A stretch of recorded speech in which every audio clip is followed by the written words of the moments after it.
Another text question says, if all religions claim to be truth, then how can Christianity make that claim and think that it is correct?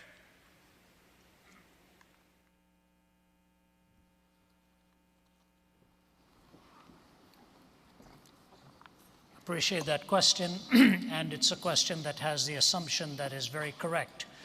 Oftentimes the Christian takes the hit that he or she who is a follower of Jesus Christ is the only one who lays claim to exclusivity. That is not true. Gautama Buddha was born a Hindu, and he renounced two of the fundamental doctrines of Hinduism, the authority of the Vedas and the caste system. He could not accept those two, went on his own journey in search of enlightenment, and came, of course, with the Four Noble Truths and the Eightfold Path and the ultimate extinguishing of desire in his nirvanic pursuit. So he turned his belief away from the religion of his birth in order to find a different answer. Islam is also exclusivistic in its claim, in all of its precepts and its 5 pillars and so on. What about these contradictions? The first thing we need to know is there are distinctions, there are fundamental differences. At best, there are superficial similarities. I often hear the question posed wrongly. They'll say, aren't all religions fundamentally the same and superficially different? No, they are fundamentally different, and at best they are superficially similar. What are the fundamental claims, for example? In Buddhism, the goal is to extinguish hunger, extinguish desire. I remember talking to the first woman monk who was from Thailand to be ordained into the Buddhist priesthood. But Thai Buddhists do not ordain women, so she went to Sri Lanka to be ordained, and she has a PhD in philosophy from McMaster University in Hamilton, Ontario, and Waterloo, I guess, Ontario, McMaster University there. Got her PhD in philosophy, and she gave me the first interview. We chatted for well over an hour, one-on-one, and I sort of angled into some questions because I didn't want to be too discourteous. And one of the things I said to her is, I hear you're married. And she said, yes. I said, you have children? She said, yes. I said, but you're living in a temple by yourself? She said, yes. I said, do you not see your children? She started crying. She said, I have a car. I said, you have a car? She said, yeah. I said, okay.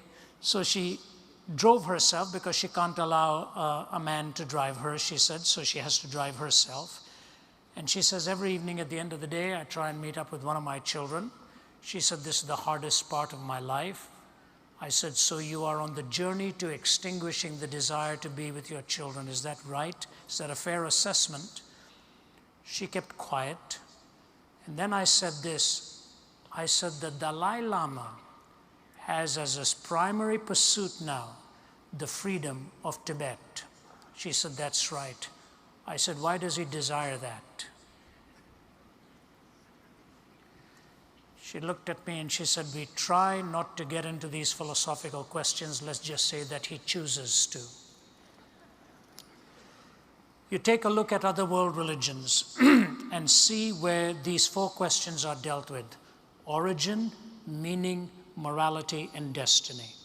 These 4 questions have to be answered in 2 ways. Follow me, please. Every particular answer has to correspond to truth, either through empirical form of measurement or through the logical reasoning process. And when those 4 answers are put together, they must cohere and not be incoherent. So the 2 tests, correspondence and coherence, I guarantee you, only in the Judeo-Christian worldview will you find these 4 questions answered with corresponding truthfulness and with the coherence of a worldview. Let me take just one example, and I don't say this to slight, but this is a fact, and we have to deal with it.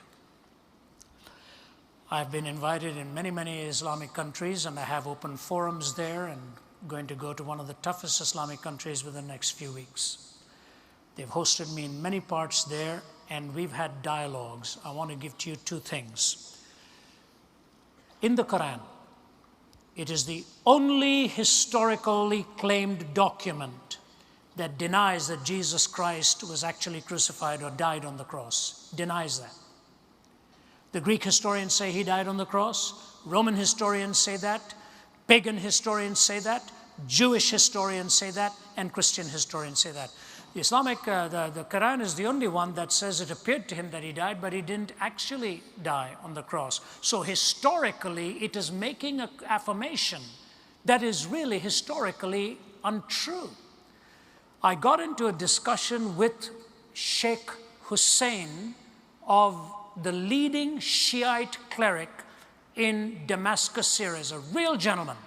For over 3 hours, we talked with an interpreter between us and an audience listening in. I was allowed to ask him one question about his faith, and he was allowed to ask me one question about mine. There was nothing, no rancor, no adversarial stance, just a perspective and counter-perspective and back and forth.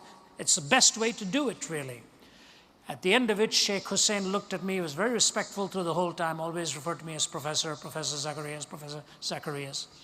And then at the end, he looked at me, leaned over, and he said, "You know, Professor, I think the time has come for us in the Islamic world to stop asking if Jesus Christ died and to start asking why."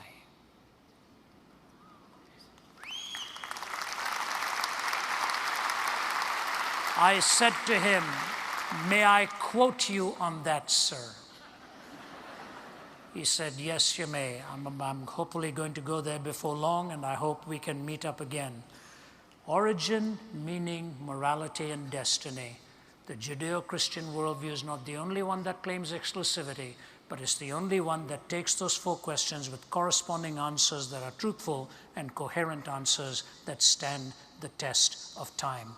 And the ultimate answer of the resurrection from the dead that gives you hope and meaning. I just want to add something to that very, very quickly, because the question comes also in this fashion.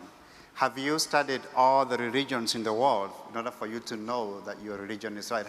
Could it not be possible that you have missed something? Now, that sounds like a very daunting question, but it's really not that difficult to deal with, because all the worldviews in existence, all the worldviews that exist can actually be grouped at the very basic level. You could spend an eternity maybe studying just one of these religions. But all the worldviews in existence can be grouped under only 3 categories, all the worldviews. The first category is the view that only the universe exists.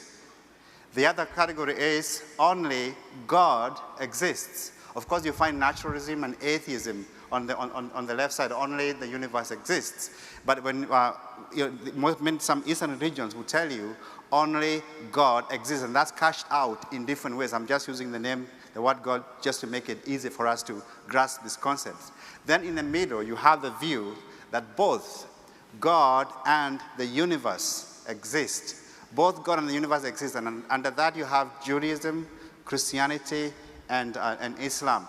So it's not difficult to apply the test that Ravi was talking about to these systems as a whole without having to study each particular one. You just need to know what the basic ideas, what the basic thoughts are for these views. Then you can critique all of them without having to be an expert in every worldview that's out there. So it's important for us to know that this is not so difficult to do. We are not making it up in trying to come up with an answer to this kind of a question. This gentleman, very humble guy, and we didn't want to give another university too much of advertising here lest we be thrown out, but he is just finishing up his PhD work at the University of Georgia, and I'm going to carry the work out there.